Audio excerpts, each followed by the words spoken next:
Good day, everyone. I am Dr. Maico de Aperocho from the University of Mindanao, Philippines, and I am here to talk about my research titled Igniting and Sustaining Virtual Engagement, Reflections on Online Language Classrooms. Now, before anything else, it is just appropriate for me to set the context of this research, what actually motivated me to conduct this research. First one is we need to understand the remote learning situation in the Philippines. While most educational systems across the world have migrated to remote learning modality as a measure against the spread of coronavirus disease 2019 or the COVID-19, this phenomenon did cause a lot of difficulties, especially as voiced out by students in the context of developing countries like the Philippines. And personally, as an educator who taught during the pandemic here in the Philippines, it was very difficult given that there were some technological limitations. Most of our students who lived in far-flung areas also encountered numerous or countless issues when it comes to remote learning, and this actually hindered them from achieving or experiencing quality learning in the tertiary level. Now, the continuation of classes online had caused several issues from students and teachers, ranging from lack of technology to mental health matters. Ignacio in 2021 reported this one. And as what I mentioned, it was not only technological problem that was set or that was experienced by our academies here in the country. There were also other problems that might have also caused difficulties in learning and challenges in teaching. And both teachers and students have experienced various levels of all these problems or concerns, not only in a single area or community in the Philippines, but across the nation. So there was this importance to understand engagement in virtual classrooms. Well, student-to-student interactions prevent boredom and isolation by creating a dynamic sense of community. And this was what very much expected in online classrooms during remote learning, because engagement was of primary importance, considering that the atmosphere of learning has changed a lot already in the remote setting. Graduate students in online courses claimed that student-to-student interactions were the least important of the three for maintaining student engagement, that they were more likely to be engaged if an online course had online communication tools, icebreakers, and group activities. But if we could remember, during the height of the pandemic and in the beginning when we shifted to remote learning, most of our educators were not yet properly trained to use these tools such as Zoom or Google Meet and other online platforms to have synchronous classes. This was also the reason why many of our teachers, especially here in the Philippines, experienced challenges in conducting their online classes because they did not have enough knowledge as to the technicalities of the online platforms used. The same was the problem with the students, because some of our students, it was actually their first time to encounter these online platforms such as Zoom and Google Meet, as I mentioned. In a survey of 1,406 students in asynchronous online courses, the students claimed to have greater satisfaction and to have learned more when more of the course grade was based on discussions, likely because discussions fostered increased student-to-student and student-instructor interactions.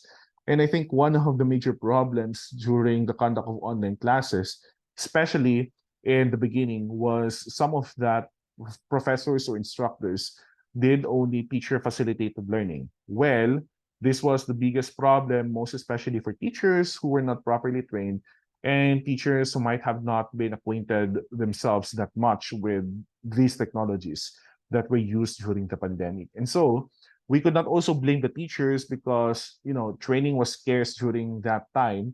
And the context as to how to handle all of those online classes was also very difficult to comprehend or understand given the situation as well. So for the research questions in this paper, I examined virtual engagement in online classes during the pandemic in the Philippines, particularly in 2020 to 2021. And I used my online classes here as the basis for my examination. Well, specifically, the following questions are answered. First one, what are the features of engagement based on communication in online classrooms, specifically my online classrooms? And what are my insights on virtual engagement as a virtual teacher here in the Philippines? So for the method, in the analysis part, I used the speaking model of Himes in 1967 for me to look for the different features of engagement based on communication in my online classrooms. So Himes posited that the speaking model is highly suggestive of how proper or systematic analysis of communication use in a given context or situation is manifested. And based on Himes in 1967, the acronym speaking stands for setting, participants, ends, act, key, instrumentalities, norms, and genres. And for proper explanation, later on, you will be able to understand also how each of these sample questions was answered based on the findings of my analysis. And based on the speaking model by Himes, this framework also tells us that there are more details that we need to look into for us to better understand the ethnography of communication and virtual engagement happening in our individual classrooms. And in my case, I use this framework for me to reflect better on the qualities or the characteristics of communication that were prevalent in my online classes and how these features of online communication affected or impacted virtual engagement. So these features are determinants also of the level of virtual engagement that was experienced by my students in my online classrooms. So these are my online classrooms. These are just some snippets of my online classrooms. Well, during the pandemic, I first used Google Meet as the platform because we were advised by the university to use Google Meet since our university had this institutional subscription with Google. But in the latter part of the online classes, we were already given the academic freedom to use whatever online platform we could have for the synchronous classes. And so I shifted to Zoom, although I paid it from my own pocket, but I thought that it was the best platform to use considering the features that it has. And so in the context of this analysis, I use both Zoom and Google Meet as my reference for online classrooms. So let's talk about the ethnography of communication present in my online classrooms. And if you're to use speaking model by Himes, S stands for the setting. So what does the setting look like? So I used Zoom or Gmeet platform, Google Meet platform. It was synchronous, of course, and chat enabled, because some Zoom features would not allow participants to use the chat box feature. And so I allowed my students to use the chat box feature for them to have exchanges of academic discussions. So what is the time of the day? Most of my classes were in the morning, and it was usually an hour period of classes. What's the physical arrangement of the artifacts? It was chat enabled as mentioned, and I also did enable the raise hand feature for both the Google Meet and the Zoom platforms. So the reason being is that if ever my students were too shy, because first, they were not acquainted yet with the use of these technologies. Second, they might have been adjusting in a new ecosystem where they can participate in classes. So I made them aware of the raise hand feature for them to be easily acknowledged that they wanted to recite something or they wanted to answer a question. How do participants organize themselves spatially or temporally? Online attendance, of course, but most of them had their videos off because of the unstable internet connection that they were experiencing in their localities. And so I did not require them to have their videos on or throughout to reduce or to minimize the bandwidth, and as well to not to disrupt other internet connectivity. There was no breakout room because of the Zoom platform feature available, and admission was non-restrictive. In short, all students can always go back to the online meeting, given that some of them were easily disconnected from the meeting because of internet issues. So what's the cultural definition of the occasion? It was a continued learning amidst the health crisis, because learning should never stop despite the health crisis that we experience. And so there were synchronous learning sessions conducted, and there were also teacher to student or student to student interactions happening during these sessions. The next element in the model of Himes is P, which stands for participants. So who is taking part in the event? So the participants in the communicative event are, of course, both the teacher, that's myself, and my students.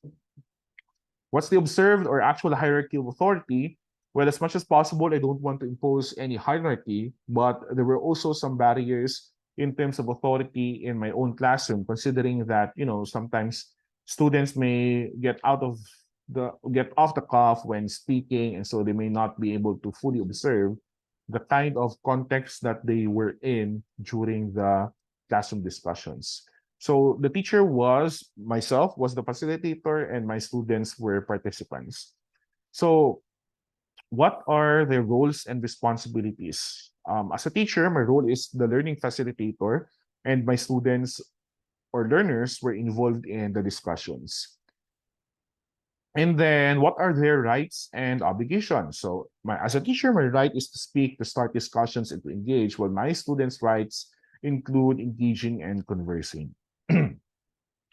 And then what are the participants' expectations? So for me as a teacher, I was expecting to have meaningful online interactions with my students. And I think on their end, as students, they were expecting to engage with the teacher and fellow students during classroom discussions. Even if it was an online platform, the expectation for virtual engagement was still there. So they could use the features that were present on Zoom or on Google Meet for them to interact with one another.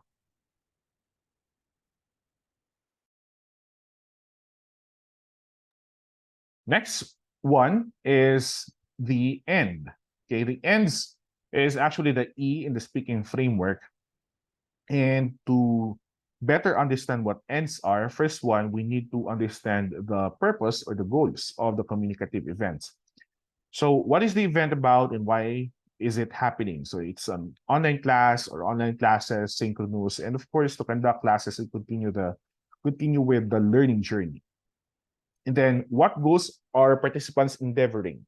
So primarily, it was the achievement of the learning goals that were set for the courses that I taught, and participation and collaboration among my students.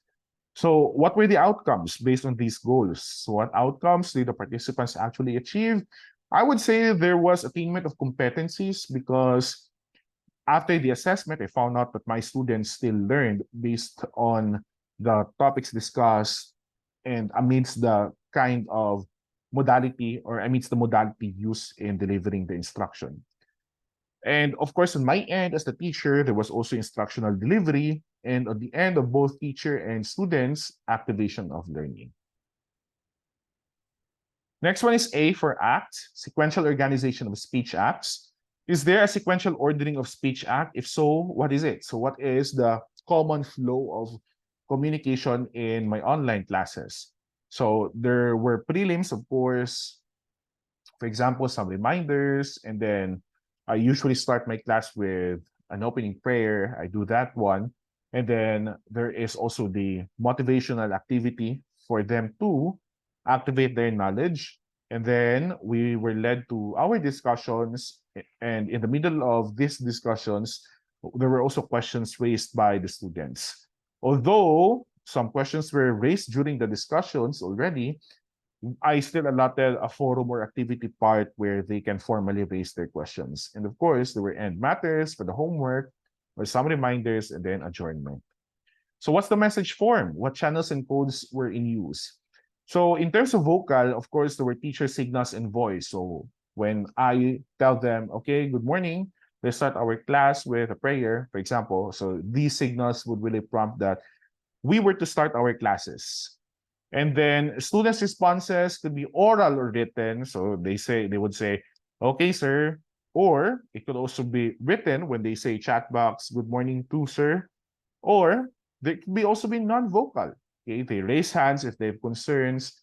They also send reacts, for example, the heart emoji, the laughing emoji, or could also be silence, or non-response could also be an actual response. So silence means yes or no, depending on context. Let's say if I would ask them, do you have any questions? And if there's straight silence coming from the audience or from my students, then I would interpret it as none at all. Okay, and there were also codes used, for example, the confirmatory questions and the participatory prompts. Okay, for example, if I would say, are you still listening? Are you still following? Can you type or key in yes or no? or a thumbs up just for me to know if you are still with me. So those are some confirmatory prompts. I also had participatory prompts, for example, okay, what do you think is blah, blah, blah, blah. So I would ask them to send letters or numbers in the chat box just for them to be virtually engaged. So next one is the message content. What's the message content of my communicative space? There were actual topical discourses, of course, based on the course syllabus that was set for the course that I was teaching.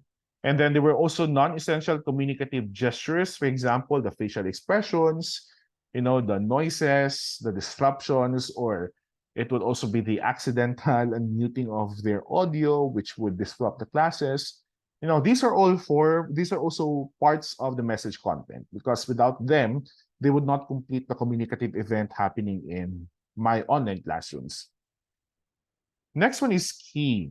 Okay, what is the tone, manner, or spirit in which the speech act is performed? So the speech act here refers to the discourses that were created or uttered by my students in the communicative event, and that is our online or virtual class.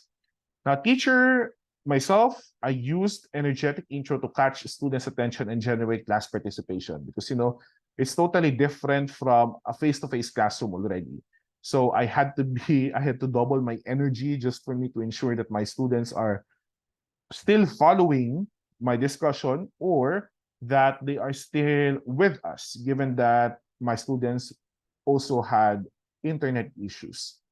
Student silence, non-responsiveness, reacts, or chat responses were also one of the manners for communicating their responses. There was also the typical teacher-initiated class discussion, the question and answer method. So I would call some students to react to a certain topic or to react to a certain statement, or I would also call some students to share their viewpoints about the concepts or the theories that we were discussing. And then there were also some communication barriers, and these communication barriers also impacted the speech acts performed. For example, intermittent internet connectivity for both my end and my students' end. And then also we have background noises and disruptions, lack of focus or inattentiveness. And there was no mechanism as well for me to check if my students were still with me, given that their videos were off, most of them. So I could not really verify right on the spot if they were still listening to me or if they were still following. So what I did was to send confirmatory signals or prompts just to make sure that they are actively listening, or that they were giving their 100% focus on my prompts or signals. Next one, we have instrumentalities, the I in the speaking model. So what linguistic resources are available if you are to talk about the medium of speech transmission? So it was partially linguistic. It was also highly nonverbal. Partially linguistic because, most of the time, there are gestures already involved by using the reacts, the thumb up, the raise hand button. In Zoom, there is also one platform that could signal that you're idle or you're away from Zoom. The coffee sign, that's actually one of the tools that my students use to signal that they were away, or maybe they were doing something, maybe they went to the restroom and or maybe they were preoccupied with other things that they needed to attend to in the middle of the classes. Okay, we also had yes or no responses, chat initiated clarificatory questions, when they send the questions to chat, or when they send a thumb up, or when they use thumb up, raise hands, heart, laugh, react. As I mentioned, silence is also a form of response. And this is something that we can definitely consider in an online classroom. And that could be part of the virtual engagement here. Forms of speech or speech style. What are the styles of speaking? Of course, academic, informal. Even if I was expecting it to be highly formal because I was teaching language courses, English language courses.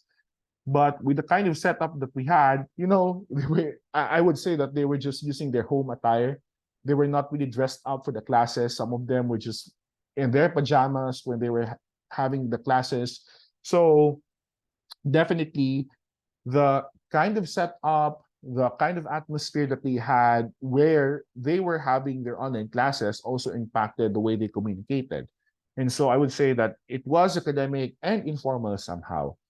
It was also erratic, intermittent, given the choppiness, static, and nonverbal or silent responses. Okay. We also have the N for the norms, rules of interaction. What are the rules that govern speaking for the event? Raise hand, unmuting a signal for students' interest in speaking, non-overlapping, order-based recognition of raised hand. So in Google Meet, you would determine easily who raised his or her hand first, and then that would be the order for calling students, recognizing those who would like to speak.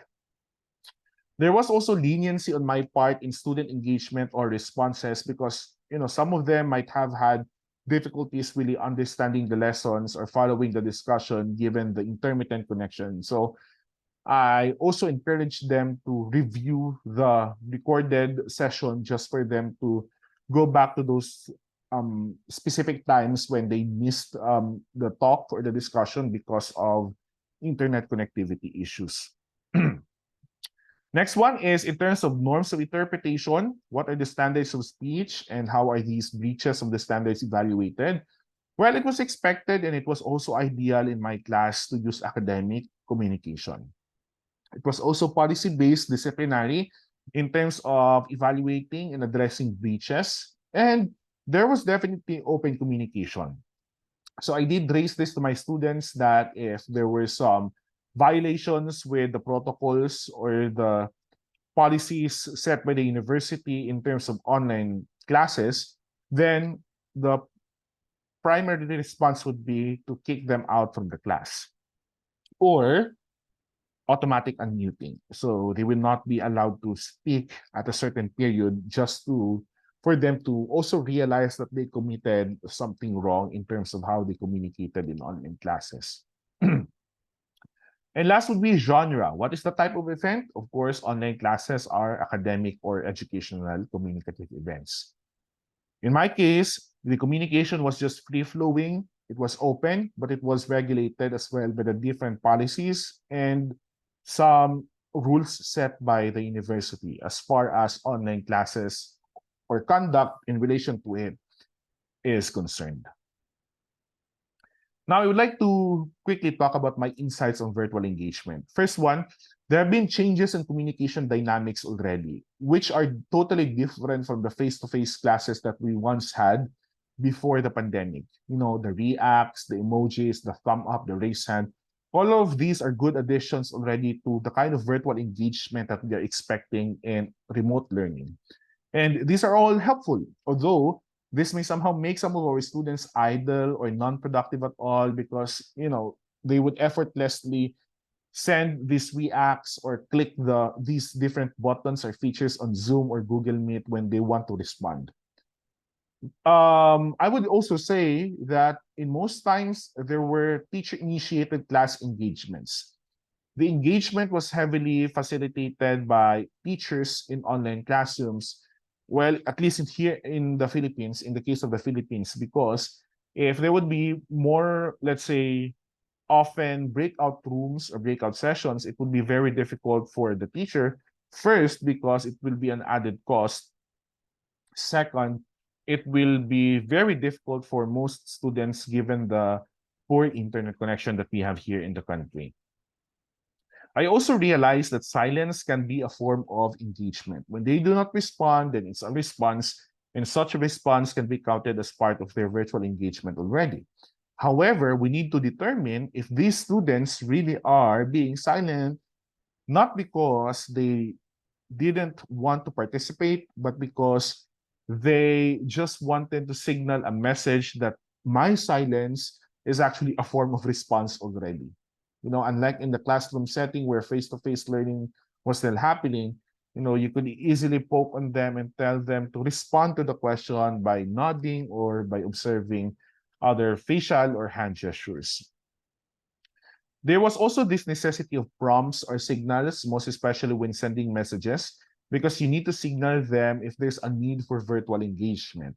And I observed this one when in the middle of the classes, it would seem that I was already caught in the meeting, or I was already kicked out of the meeting because of my poor internet connection. And asking these questions or sending these prompts or signals helped me so much in checking on the virtual engagement or the focus or the attentiveness of my students. Engagement was also heavily dependent on technological capacities. So if your Zoom features are outdated, or if you're using a totally different synchronous platform, well, your experience of teaching and your students' experience of learning will also be totally different. And lastly, we can say that technology-reliant engagement level is very apparent in remote learning. And so, because the engagement level of the students will heavily depend on the technology that we are using, then as teachers, we need to be very mindful also with the kind of platform that we are using. For example, in my case, I would say that most of my students, when it comes to internet connection issues, they would prefer Google Meet over Zoom, because Zoom, I would say, consumes a lot of internet bandwidth compared to Google Meet. So most of my students were living in far-flung areas or in isolated areas or some other islands in the Philippines. They preferred Google Meet because they could just turn off their videos, listen to the audio, and still continue with the classes. Unlike when it's on Zoom, that heavily requires strong internet connection before they can even log in. So these are some of my insights, and I just would like to briefly talk about virtual engagement. There are specific characteristics of each microsystem component, which can differentially modulate student engagement, and each component has at least one characteristic that's specifically focused on technology. And I would say in the context of the Philippines, our stories of virtual engagement vary from one school to another, from one community to another. It highly depends on the different resources that we have. Same goes with student learning, and student learning is also unique depending on their unique experiences in their respective online classes. And all these characteristics will definitely change depending on the level of engagement that is provided by the teachers and is experienced by the students in class. And so I would say virtual engagement needs to be sustained in any online or remote learning classes.